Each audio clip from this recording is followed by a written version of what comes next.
In one of the world's largest king penguin colonies, chicks must be able to make it through the winter without food. This chick can expect be eaten alive, starve to death, or hang on one more day until their parents return with food. And here they are. Look at all them.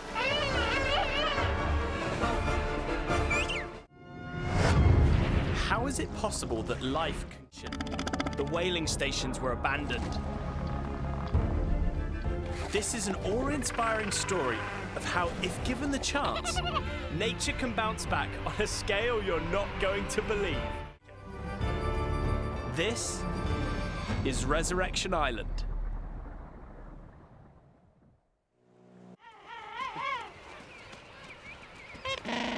Some of these adults might not have set foot on land for 5 months to see their chicks. And with a belly full of fish, that's no easy task.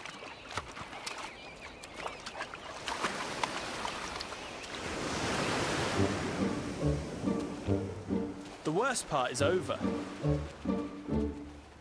Just a nice stroll to find the kids. Great, a blubbery roadblock of elephant seals.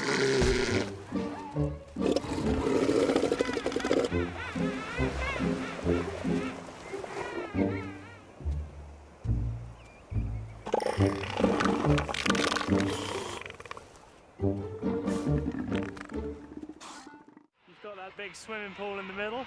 Prime swimming for a little wash when you're all stinky. They're in the process of molting, so in our city comparison, I guess we could say that was the hospital. And then start to see a bit of movement. I guess that's their highways through the colony. And then the biggest supermarket in the world, packed full of lanternfish, which is their primary. Is the creche. When the chicks are 5 weeks old, their parents leave them in a kindergarten. Food becomes scarce during the winter, so both of the parents have to go out into the open ocean to hunt. Depending on their luck, they might not return for months. So what do you do when mum and dad aren't home? Get up to no good, of course.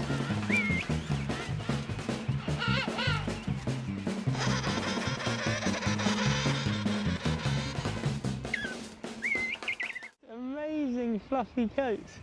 I think with good reason. The adults take over a year to raise the chick, so the chick has to sit here during the austral, the Antarctic winter, waiting for mum and dad to bring you food. The parents' absence and the brutal weather conditions make the chicks vulnerable.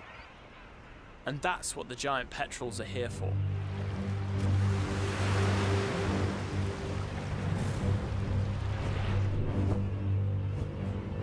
Giant petrels hunt king penguin chicks by spotting a weak one that's strayed away from the creche.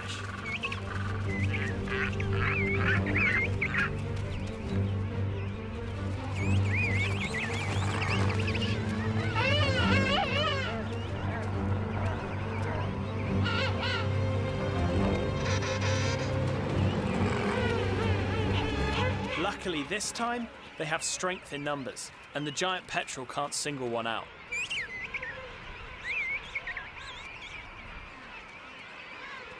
Finally home, each adult calls their chick.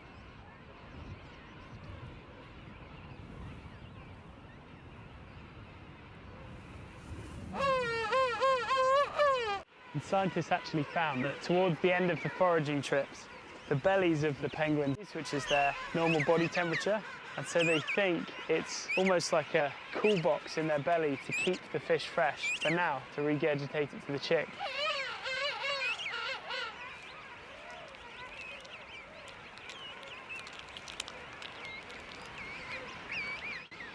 Now that the chicks have had a few mouthfuls, the adults need to go back to the ocean and start again. If only it were as easy as that. They must negotiate a long line of pecky adults protecting their eggs.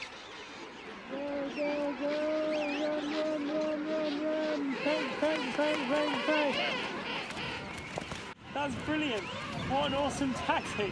They must be paired together, and the one behind is using the one in front as a shield. The front one's getting absolutely hammered, but the back one... actually...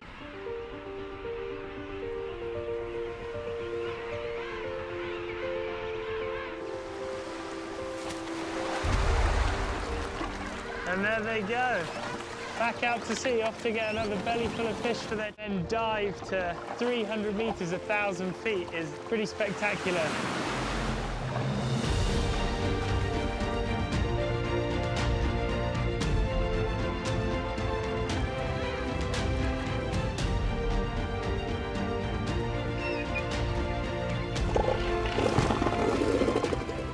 This place. In 1925, just 1,100 king penguins were counted here. And now, there are over 400,000. And you protect a place. And if this isn't justification for looking after wild places, then I do not know what is.